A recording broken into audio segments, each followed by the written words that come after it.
Welcome to Hypno Life with Dr. William Deihl and Dr. Jennifer Couldry. Hey, happy Saturday, everybody. Yeah, happy Saturday. We have a Hypno good Life. show. Yay. Good show for us today. We do. Yes, we do. And we're going to talk about... Overcoming fears and phobias. And again, this is Hypno Life. I'm Dr. Jennifer Couldry. And I'm Dr. William Deihl. I'm from the Doc Hypnosis Wellness Center. You can reach us at 602-314-1907. Or just go to dochypnosis.com. Yes. And today we are talking about fears and phobias, right? And we thought we'd start off with some questions for you guys, just to get you kind of thinking around how to approach this topic, how to approach these things in your life, and ways to kind of navigate them. And our first question is, go ahead if you want. What if your fear is not the enemy, but an ongoing protection mechanism or system? Yes. What if your body is it's basically trying to tell you there's a threat. So our nervous system... In the words of the robot, danger, Will Robinson. Yes, danger. Danger, Will Robinson. I mean, honestly, yeah. Your nervous system is wired to let you know when you should be paying attention to things like threats. Threats in your environment, threats to you physically, as well as, mentally or emotionally. So it makes sense that a fear or a phobia could, at some point, trigger that response in your body.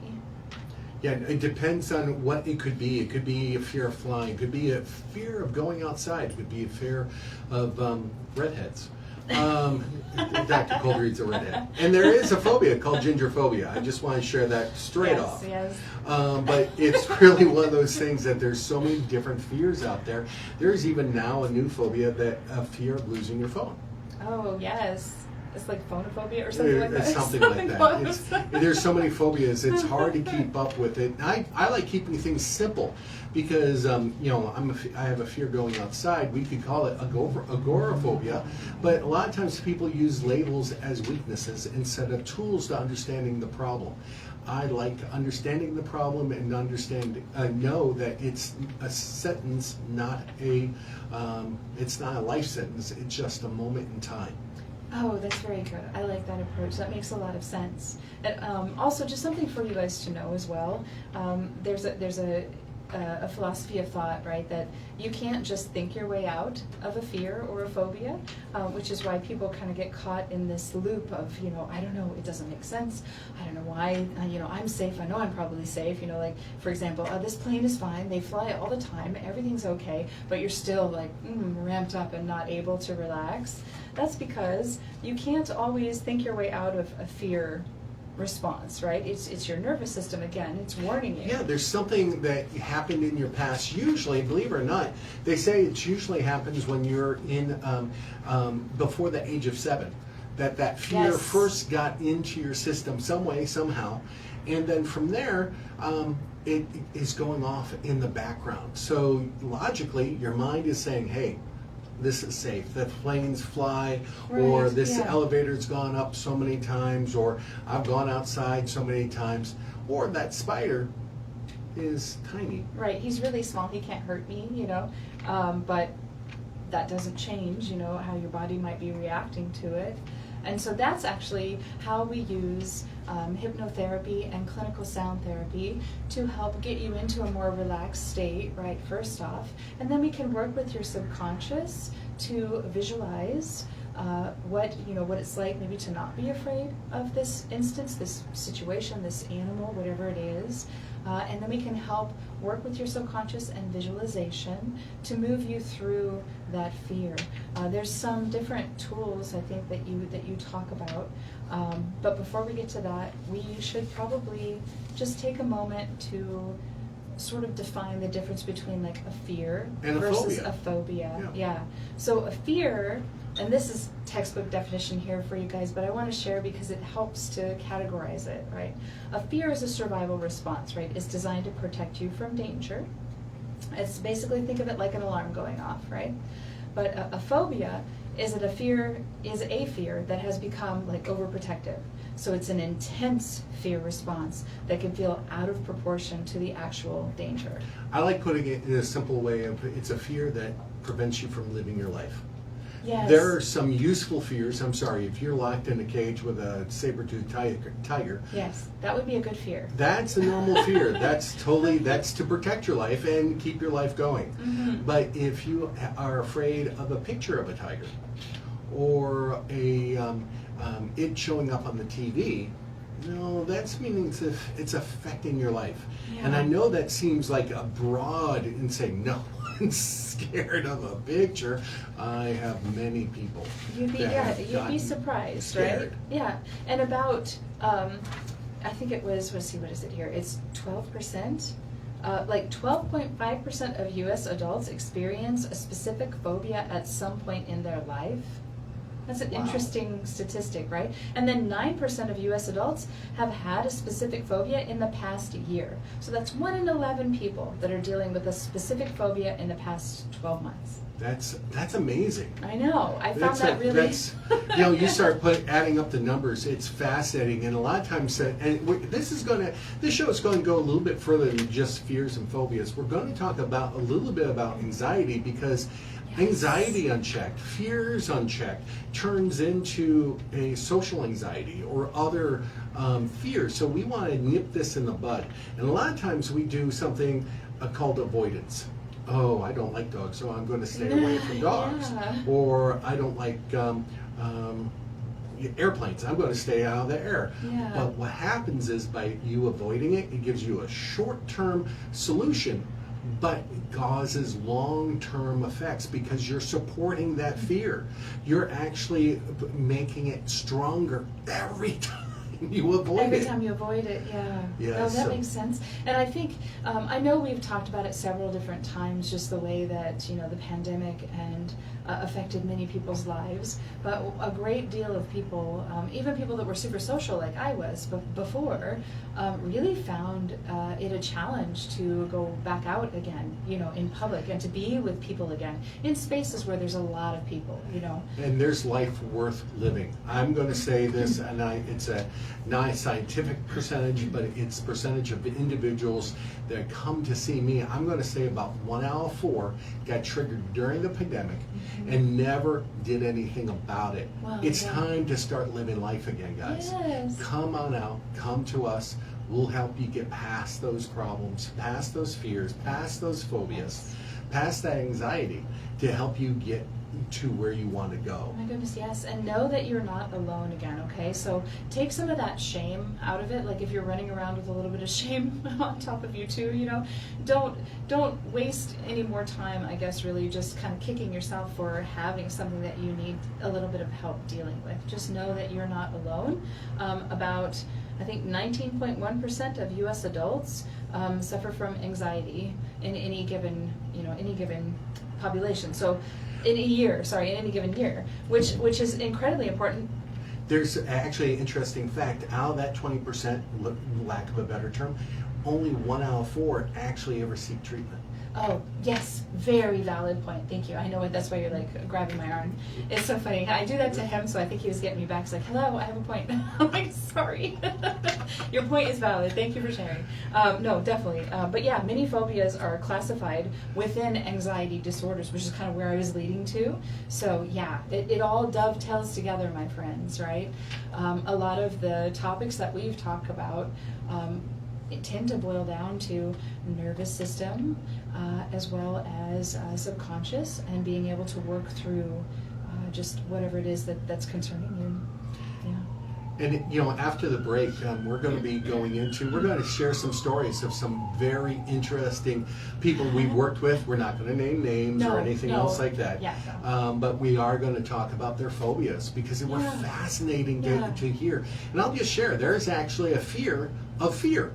Yes. So the phobia is the fear of the having fear. one, right?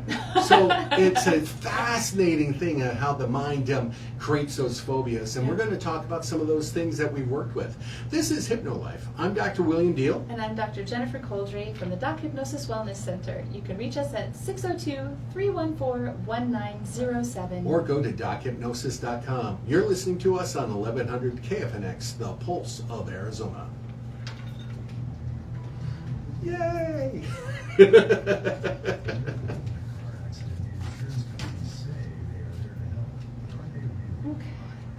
How you doing?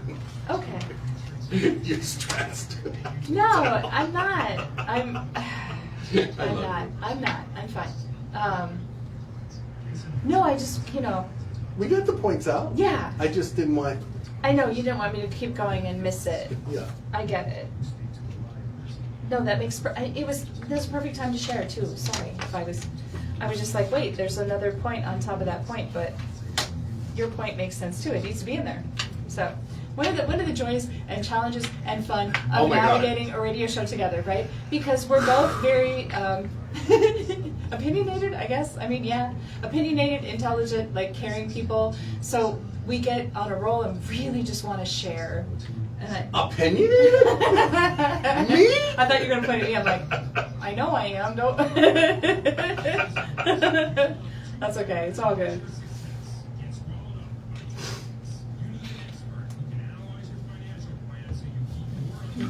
Ooh, we can start the next one with this question here. Yeah. Because that ties into some of the client stories that you wanted to share. So, how does one moment experience or imagined threat become powerful enough to control where, when, and how you experience life? Or you didn't read it, either way. Yeah.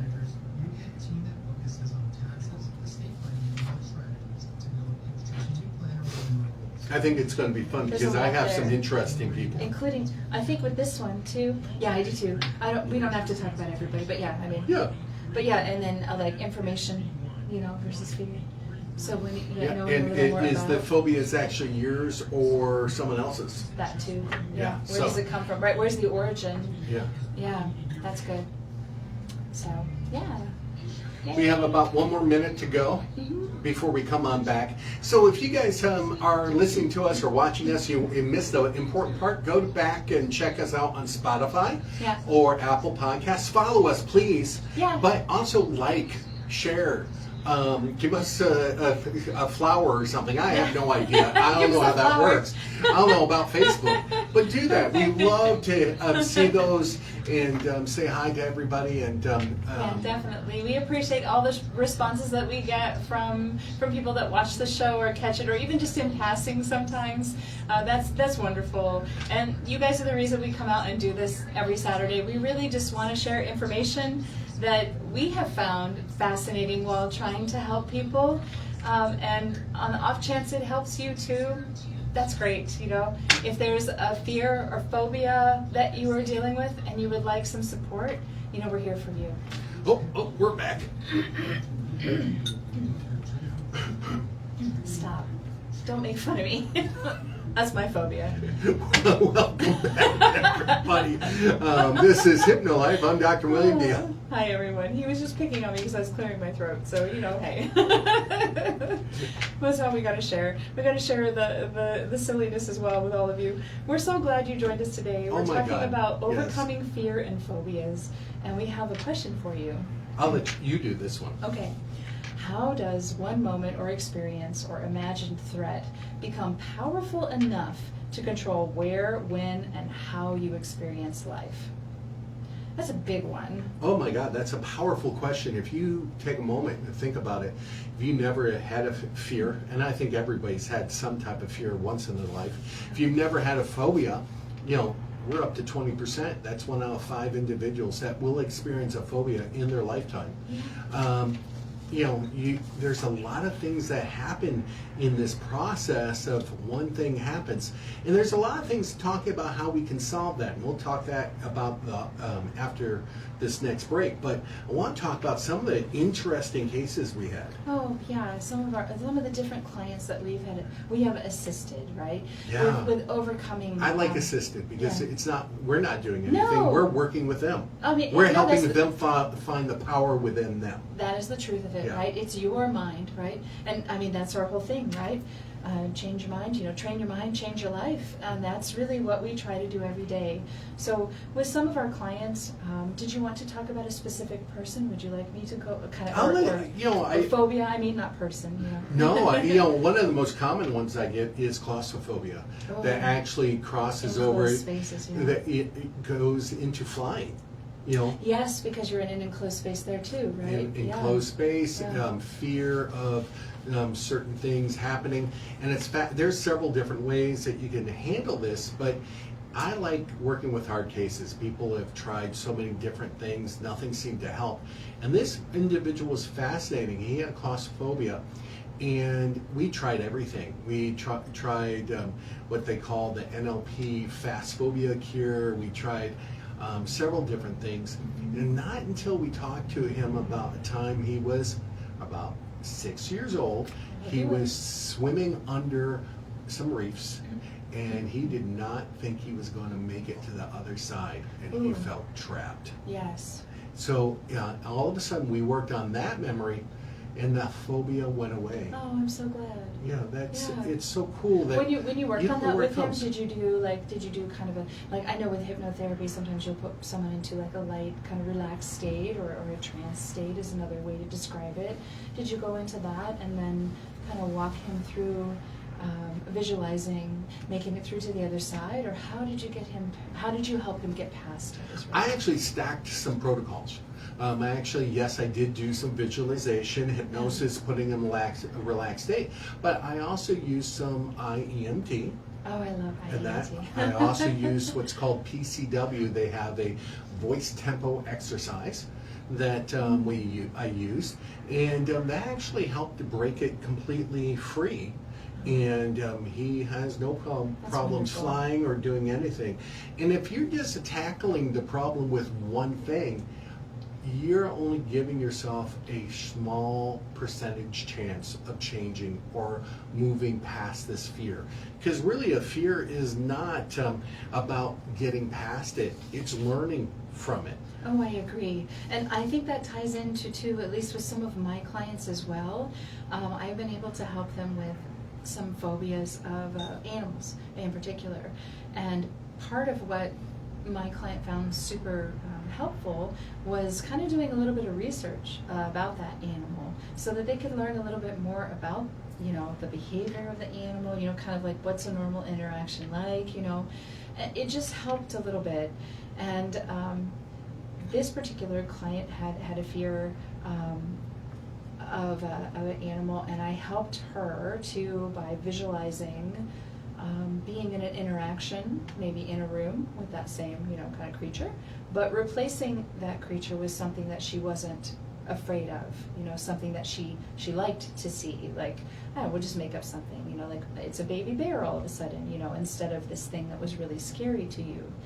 And by doing that, I also found that she was able to be a little more open to learning about animals in particular. And she found a behavior that the animal exhibited that she didn't know about, and it made her laugh. And it made her, laugh. And so then all of a sudden, a little bit of that fear could kind of shake loose, and she was able to move through it. And I just thought that was so powerful. I love that you use laughter and you helped them find something funny in it, because I think it's powerful, because I think everybody thinks, ooh, therapy, do I need to get some Kleenex and yes, I'm cry? going to have to cry. And A lot of my everywhere. patients actually laugh during their. Some of them cry, but a lot of them laugh Tears at are the okay end of too. it. Yeah, tears are okay too, but they're get not shifts. required. No, they're not required to make a shift in a person's life. Yes. But it's fascinating, because some of the things that individuals get connected to, there's some things, I've worked with individuals that had a fear of holes, tiny little holes. Ooh. So if they passed a truck with a whole bunch of pipes in the back and you see all the no. little holes, Yeah. they would be freaking out. They'd be afraid. Yeah. That's interesting. I had another individual that was afraid of urinating in public. Oh, gosh, okay. And That would make it very difficult. Yeah. Yeah, I'm like, oh my God, that's it. Yeah, and he had, they had to travel for business. Oh my gosh, that's even, how do you, okay, that sounds like that would be very difficult. Again, you talked about like making adaptations, and kind of avoiding that situation. Well, like you mentioned, most people get to the point where they can't do that anymore. Like I had someone who came to see me that had a fear of flying, and they really wanted to be able to go overseas, with their partner. You know, when you're in the States, you can drive. I mean, it may take a little bit longer. It's kind of inconvenient if you're going really far, like to the East Coast or something from Arizona. You know, if you're going to New York, it's going to take a while if you drive, right? But they wanted to go overseas. You know, their partner really wanted to see Italy, and they're like, "How am I going to do this if I can't be in an airplane?" And I'm like, "Well, let's work through this. You know, let's talk it through."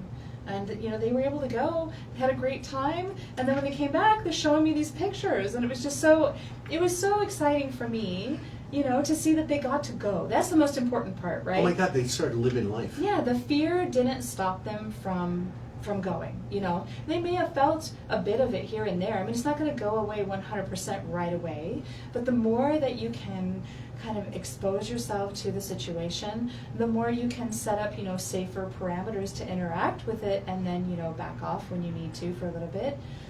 The easier it will become, you know, and the less it will bother you. It's just like folks that, you know, stop smoking cigarettes, right? At the beginning, those cravings are coming fast and furious and pretty consistently, but after a while, they start dialing back, and the body starts learning different ways to be, so that you don't have to always respond to that signal it's giving you. And with, I love that. That's so true. And it's the signal that a lot of people start misinterpreting. For us, I love working with athletes, and sometimes you have individuals that actually have been doing a process over and over again. And a lot of people will refer to it as the yips, but it becomes a fear. Yes. And it's an unfound fear. And there's a list of unfound fears, like fear of being judged, fear of being rejected, fear of success. Those are underlying fears that create it. Yeah, this is personal today. This is personal today, only because I have an audition today. So I'm very excited about this audition, right? It's for Arizona Opera. I've performed with the company for many, many years, you know, so I'm really excited to have had the tenure that I've had with them. But you still get that little voice in your head going, oh, what if, you know, and I just have to keep reminding myself, you know, this is what I do, and I do this very well. And you just keep telling yourself over and over. And that would be called an affirmation. Repeating it over and over again. But you have to. It's fascinating, some of the fears, pictures that come to me and go, I'm afraid when people are watching me. And they can play with their kids and all that. Yeah, or the team, right? Do spring training when there's no audience, so they're fine. There was a fascinating one. I actually had a competitive mountain bike rider. And he would go on cliffs and everything else, and all of a sudden he had a fear of going over those little pathways that they've done 1,000 times, and we just reworked it and got him there. So there's amazing things how your mind works, and we're going to talk about how to start changing that after the next break, because it is fascinating what we can do. The power of visualization and imagination as well. And also my old saying, I love saying, inch by inch is a cinch, yard by yard is hard. So, you know, come back after the break, because we're going to be talking about that. Yeah, we'll share more information with all of you. We're so glad you're joining us today on Hypno Life. This is Hypno Life. I am Dr. William Deihl. And I'm Dr. Jennifer Couldry from the Doc Hypnosis Wellness Center. You can reach us at 602-314-1907. Or just go to dochypnosis.com. You're listening to us on 1100 KFNX, the pulse of Arizona. And we'll see you in a few. Woo! No, that's exciting. So yeah, so like this one.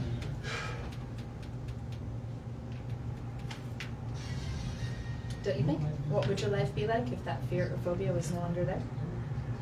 Yes? No? Yeah, let's do it. Yeah.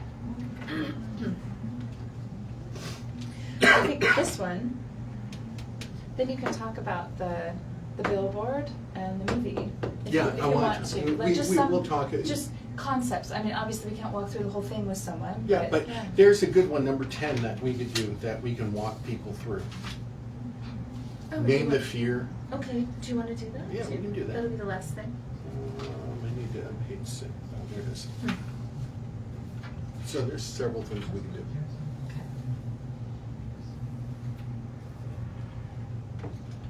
Okay. Hi, everybody. Hey guys, we were talking about the show. Obviously, we're trying to make it smooth and for everybody. We're having fun here on Hypno Life, making sure we have given good Plenty information. of water. It's just water, just so you know. But yes, trying to share I think good about information. drinking water, and I then have a thought, and then I hold And then he holds it. water in front of my mouth like Yeah. it's a microphone. I told him, it looks like you're talking to the water. And she picks on me. I do. I pick on him, but you know, hey. So why don't you tell our listeners what the fear of a bald man is called? Okay, for everybody who's watching us on Facebook or on TikTok, you get to hear this one. For the radio folks, we probably won't include this, but it's called phallacrophobia. Phallacrophobia. Fear of bald men. So basically, I'm a phallic symbol, and she has I a told fear him- of it. I told him. A life-size penis walking around. Wow. I told him it should be called. That's another way of calling me chrome- a dickhead and a dick. You know, Wow, you know, William, so- no. Oh, we can't go there. Chromodomophobia. That's a better one. Chromodomophobia? We'll make that one up. We didn't tell anybody about the fear of long words. Oh no, I didn't even know how to say it.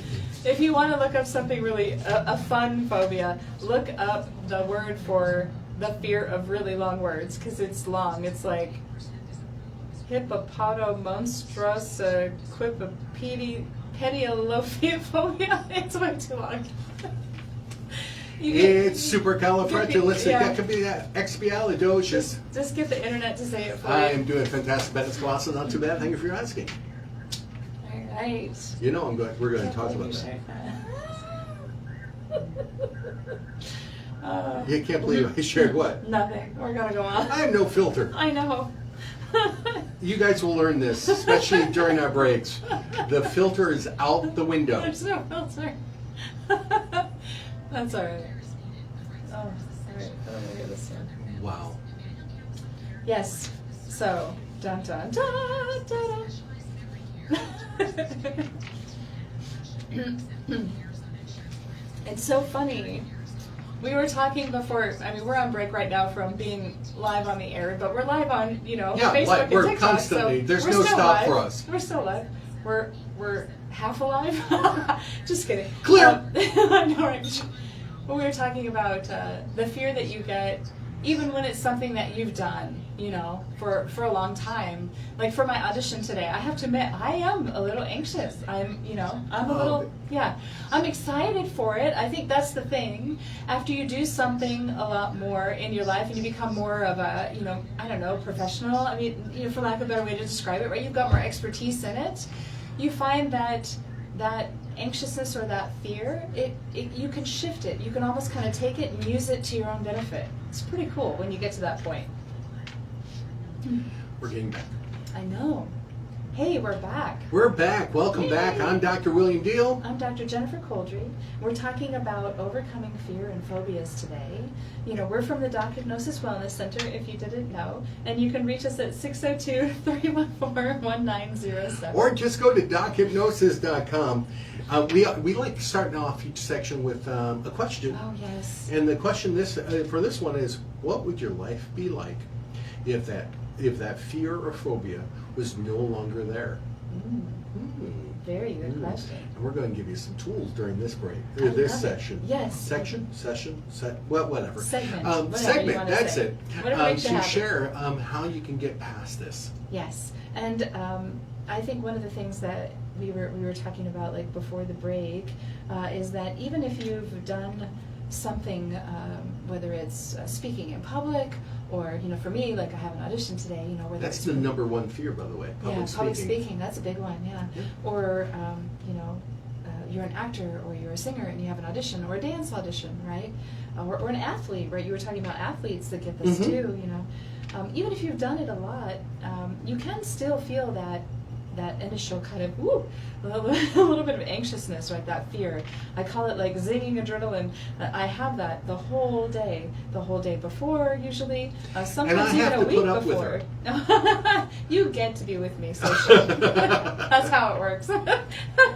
No, he means it. He's just joking around. But yeah, once you get to the point where I think you've done it enough, you can have this really cool shift where you can take that fear that maybe used to be a little bit more kind of paralyzing and and you can take that energy and channel it into what you're doing. And that is really exciting to get to that point. Yeah, as use a that performer. adrenaline to help push it forward. Yeah, it brings this vibrancy to what you're doing. I mean, I think we write on that a little bit for our radio show too, to be honest with you guys. Like, we plan, we have a lot of topics we want to talk about, but then we get on the air and it's normal to get a little bit like, ooh. And we have so many ideas and that things too. written down and typed out, and we put them together because we want to be overly prepared to make sure we give some good information. And I love what you just shared, is because it kind of goes into, if you avoid the problem, it worsens. By you facing it and start doing it a little bit at a time. And let's explain about this a little bit at a time. Let's use agoraphobia. Sure. That's leaving the house, Right. just fear, being outside. Fear of public places, right? Yeah, Right. leaving your home. Yeah. So, just walk to the mailbox and back. Oh yeah. You know, first step. Yeah. Then a little bit further. Yeah, even then a little going bit to the further. grocery store, right? But maybe going to the grocery store, on off hours. Maybe you go in the middle of the night because there won't be quite as many people. But you still left, you still went to the store, and you still got your stuff and, came home and all that, right? So you're still interacting with, some people. And when I first came out of COVID, I met him, a couple of years after. When I first, he's all doing this eyebrow thing. No one on the radio can see your funny eyebrow movement. That's true, but I had fun doing it no matter what. That's awesome. That's his hey. Hey there. Hey. But yeah, at the beginning it was difficult. It was difficult to be in a loud room. It felt so very overwhelming. Just all of the stimulus, the noise, all the people close to you, But after a while, in continuing to kind of go out periodically because he was, and I wanted to be with him, that encouraged me to be a little bit braver too, and to start, kind of working through some of that. And I'm grateful to you for that. I don't know if I ever told you. Well, we need to work through it, and it's an inch by inch is a cinch, yard by yard is hard, and that goes into another thing. Another way of treating this is visualization. Going and having and seeing. For instance, you're doing an audition today. Yes. Seeing yourself doing well up on stage. Oh my gosh, yeah. Hearing the song, the music in your head, letting it come out, doing the proper vibratos where it needs to be. Got the words. So all of a sudden, you go through it several times. Your mind does not know the difference from pretend and reality. Right. So this is another way to kind of take the edge off. Yeah. If you can't do it, that's where you seek out professional help. Yes. But there's certain things that you can do to help move it. Oh my goodness. We use a movie screen sometimes, not a real movie screen. No, but an imaginary, right? Imaginary theater, right? Yeah, in your head. Yes. Or a billboard. Or other concepts to help people make a shift and use it to help them see themselves having success. And over a period of time can lessen the problem. Yeah. And if you're not sure, maybe because it's something you've never done, you can also imagine what it would feel like when, right? So it could be, what would it feel like when I step on the stage at Symphony Hall, And you put that good feeling into that when. Exactly, yes. And then you put yourself out there, like you mentioned, right? You're not going to get every audition, for example. The folks that are the Olympic athletes, I say this one often with my clients, right? The downhill skiers that compete, they're freaking amazing, But all of them started on the bunny hill. So don't be afraid to start on the bunny hill. Don't down on yourself for not being light years ahead of where you are. Every single person that made it to that finish line and got that gold medal, for example, they all started somewhere. They all started at the beginning. We all started with the alphabet, right? All the shapes and letters, trying to figure out what they are. At the beginning, that was hard.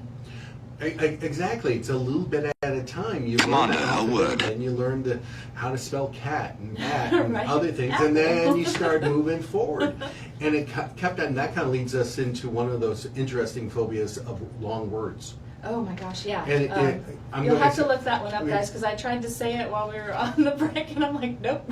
Yeah, it is such a long word. It's like supercalifragilisticexpialidocious. It starts It's with longer than that. hippopotamonstrous is something, and then it keeps going. So It's a fear of long words. So, but you can build up to it a little bit at a time. Commander, a word. And it really is helpful to do that. Also, there's a lot of people go, oh yeah, I know this protocol or this protocol. Guess what? Those protocols don't always happen. One person that came to me was a hypnotherapist, also an NLP practitioner. Sure. NLP stands for Neuro-Linguistic Programming. And they wanted me to do the fast phobia cure because they... Commander, a Can you word. summarize just quickly kind of what that is? Because some of our listeners might not know what the a fast phobia cure is. What it sounds like. It's a cure that they say can help someone get over it fast. We go through certain processes, kind of seeing and using that movie screen, Sure. maybe doing and playing the memories certain ways in different backing colors. it up or freezing it. Yeah, all okay. those things. Yeah. But guess what? The fast phobia cure wasn't working with her. Yeah. And the fast phobia cure does not work with everybody. No. It actually is, there's no real hard studies, but it's around 20-25% success rate with the fast phobia cure. She was fascinating because her fear came from an event later in life, and it was based on a relationship, not the phobia of what she was working with was cockroaches. Ooh. So it was fascinating Yeah. how that played out. Bugs. Yes. Ooh, bugs. Ooh, bugs. But yeah. No, that's great. I'm glad that you were able to help her to get a shift. I think that calls out an important thing about our practice at the Doc Hypnosis Wellness Center. We have what we like to call, I think you call it a stack, or I call it like a toolbox, or a group of methodologies, however makes sense, right? We have all of these different things that we've trained in, that we are experienced in, that we can utilize to help you. But when you come in and you sit in the chair with us and we start talking about what you need to work through, we are completely committed, 100% committed to adapting all those things we have to what would assist you the most, right? What would help you, the client, get where you want to be. That's what we care about. We don't have to follow a specific checkbox. Okay, they sit down. I'm going to ask them if they like NLP or if they like IEMT or if they like another acronym that we could throw in there. Ooh, I wonder if there's probably is a fear of acronyms too. Oh my gosh, probably, yeah. So we could, funny. and I love what you're saying because we don't look at our clients as, ooh, we need to hypnotize them. Yeah. Every time labeling someone comes in, my thought pattern is, how can I make this person have a shift? Yeah. So I'm going Help, to do, right? help them make a shift. This is not really what I'm doing, it's how we can guide them to get Right, there. yeah. Even something simple as, instead of give the name, or naming the fear without having a feeling to it. So it's a Right. part of me Yeah. that is responding right now, not all of me. It's Right. actually an old program that's Yes, happening, yes. not reality right now. When Yeah. you see a tiny little spider, and if I'm triggering anybody, I'm sorry, Yeah. but you see a tiny little spider, guess what? You can walk away. Guess what? You can step on it. You have bug spray. You Yeah. can take a flame to it. There's so many things you could do. There are. Well, yeah, you if can you catch do them it in a right cup on and their put 'em outside, their buttocks, all their hands will whack their butt. So it's kind of fun. Stop. Oh my gosh, I'm sorry. I'm too visual for that one. But yes, That's why I did it. There's exactly, and that's a very valid point. If you can take it out, sort of, I don't know, like almost take it off of you, like if it was a shirt or something you're wearing, right? If you could take your phobia off, like a t-shirt, and take it off and put it over there on the table, then you can look at it and go, well, I don't like this part of it. This part is upsetting because it makes me feel this way. But then it's sort of separate from you, so it's not affecting you viscerally at the moment. Sometimes I refer to it as updating your program. Oh, I like that, like a computer. Yes, let's insert new code. It's not working quite right. Yeah. So we need to get the bugs out. We need to get the programming updated.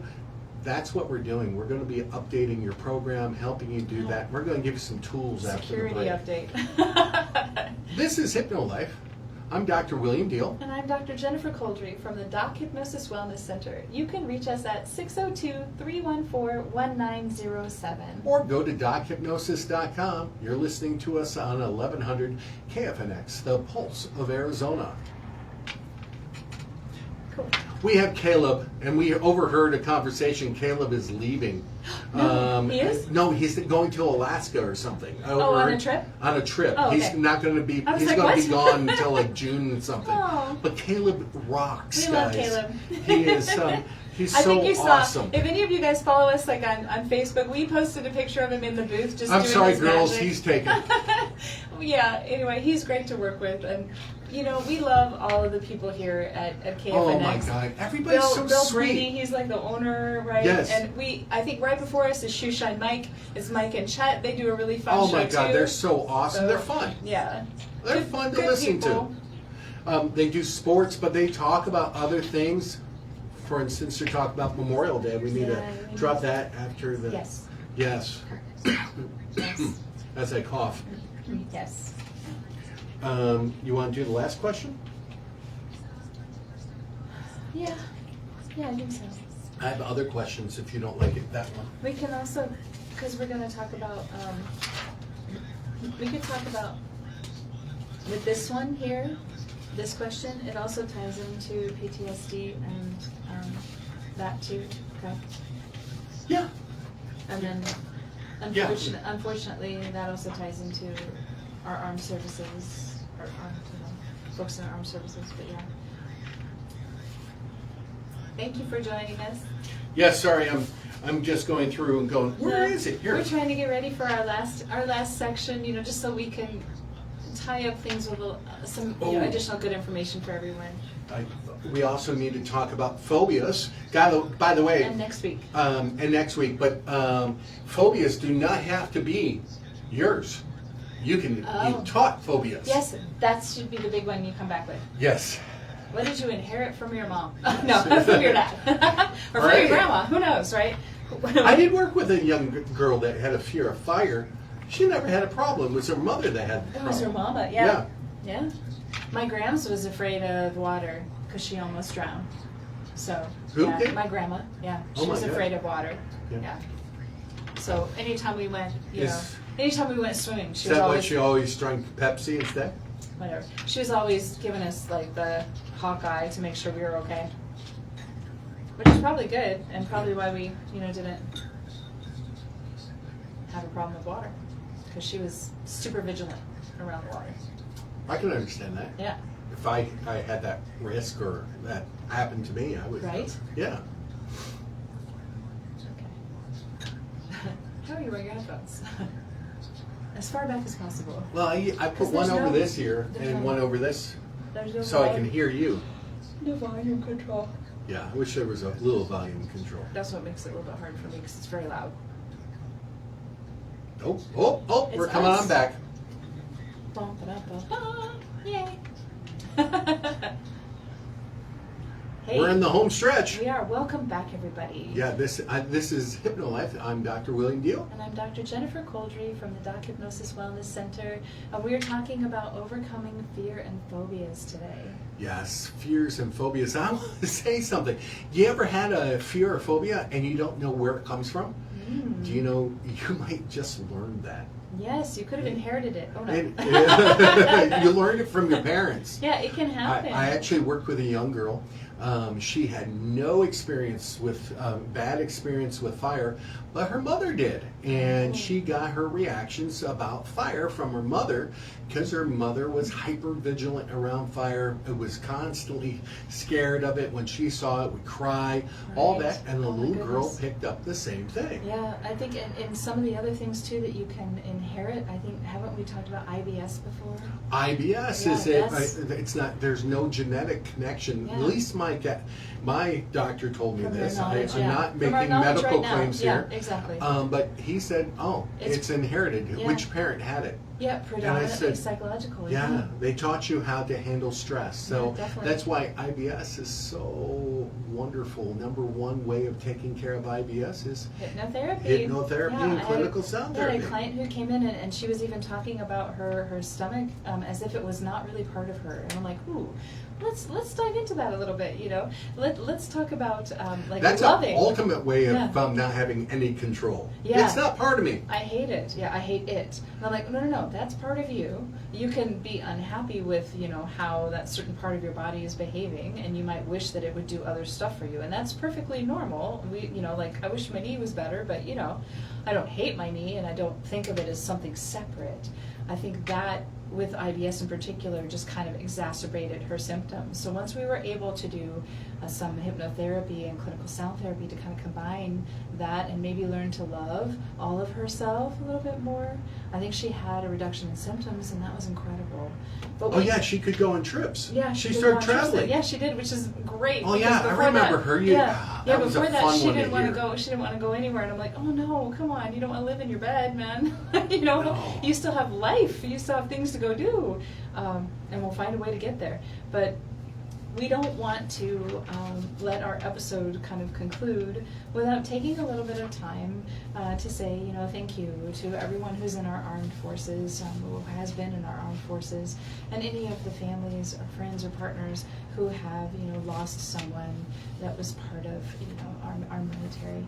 Oh my God, yeah. All of our families have a tradition there as well. My father was in the Air Force. My father was in the Marines. Yeah, so, and then my uncle, I think, was in the Navy, so I also have a cousin who's in the Navy, so we do have some armed forces in our family, and we appreciate everyone who goes into the military and helps to kind of support and just take care of our country overseas and here as well. And the individuals that made that ultimate sacrifice. Yes. We work with a lot of veterans as well for that, you know, fear, and sometimes it turns into phobias too. Yeah, So, PTSD. Yeah. So can reach out if you have individuals that are suffering. We're there for them, and we're going to give you some more tools too. Yeah. So- I know you had a question. I did, like our question that we kind of want to, our last question, I think, maybe that we want to leave with you all, that everyone that's listening, everyone who's watching as well, is that if you know you're safe, why does your body still react as if you aren't? And that goes to, it's a subconscious process. It's happening behind the scenes. You don't know what's going on. You can logically approach it until we start working in that subconscious mind.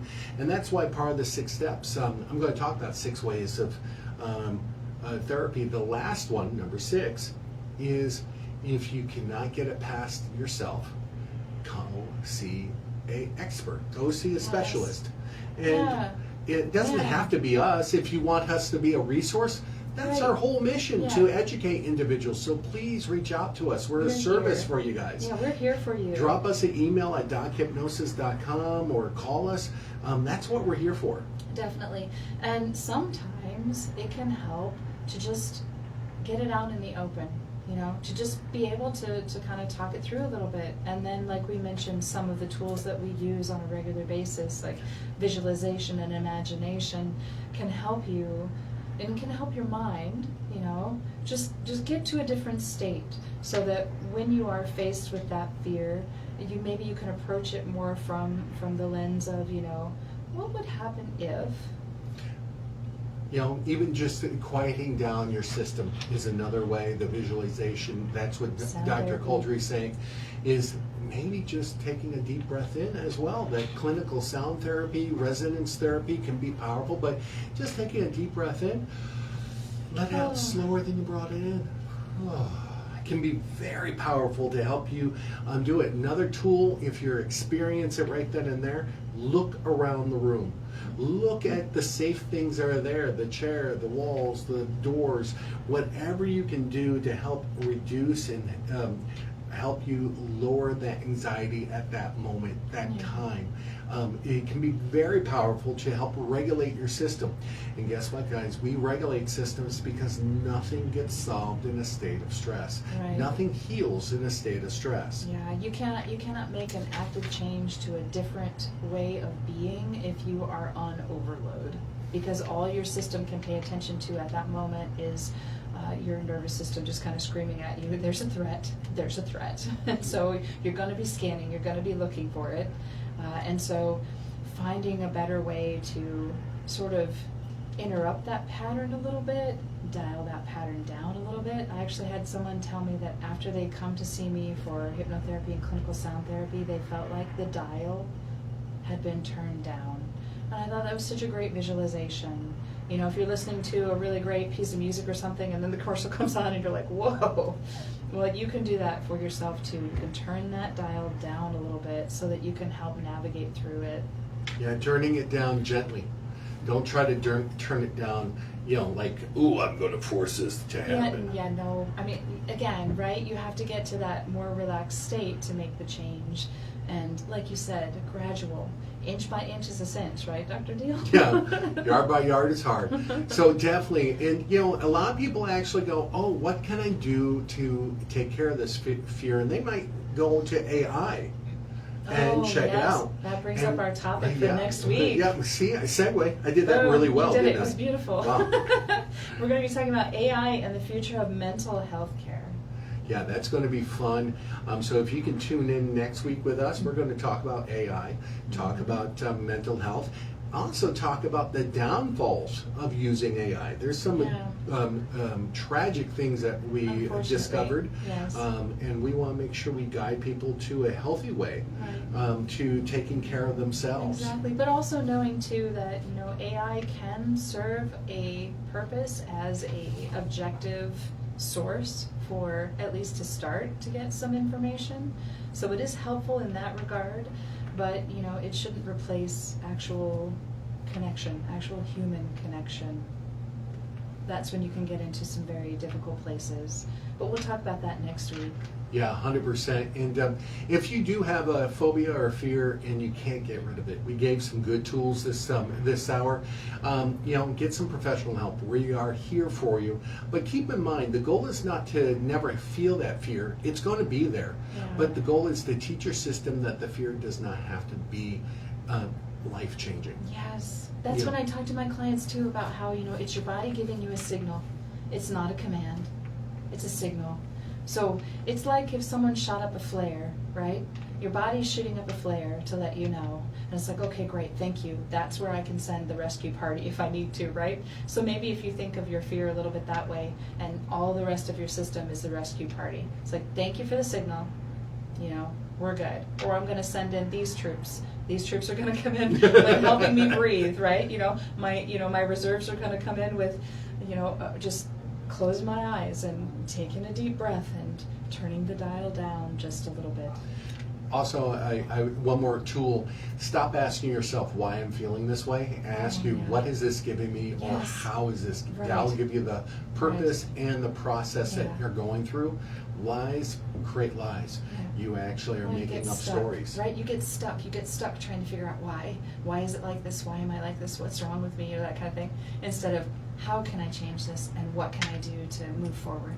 Well, I hope you join us next week for AI. But this is Hypno Life. I am Dr. William Deihl. And I'm Dr. Jennifer Couldry from the Doc Hypnosis Wellness Center. You can reach us at 602-314-1907. Or just go to dochypnosis.com. You're listening to us on 1100 KFNX, the pulse of Arizona. We'll see you next week. Thank you.